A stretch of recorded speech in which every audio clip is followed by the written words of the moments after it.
art of falling apart with grace, the art of loving the storms, loving the turmoils, loving the unlovable, the ugly, the unacceptable. Those parts of you that you have rejected because you were born whole, right? We come in with no fears, with no anxieties, insecurities, but we believe stories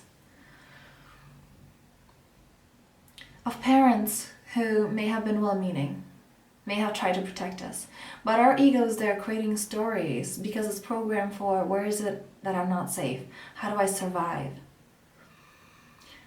And so with those stories, we limit ourselves. So many of my clients, and I've done this myself, are just terrified of falling apart. It's that I don't want to open the Pandora box because I'll get lost in it. And I have to keep going with the toxic positivity, keeping this pretty face and pushing through. And that is exactly what keeps people stuck. Not loving all of yourself, not accepting, still creating that disconnection within yourself.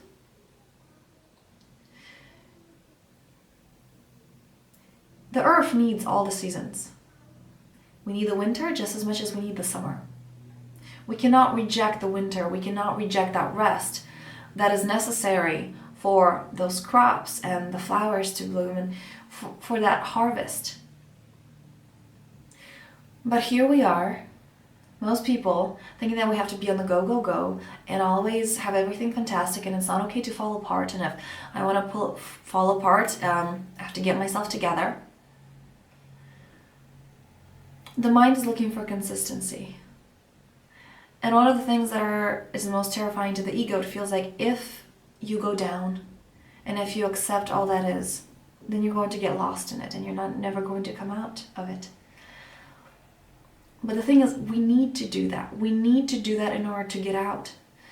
The peace is found in the eye of the storm. It is when we're willing to go into the pain, when we're willing to go into the sorrow, into the hurt, that is where those breakthrough happens.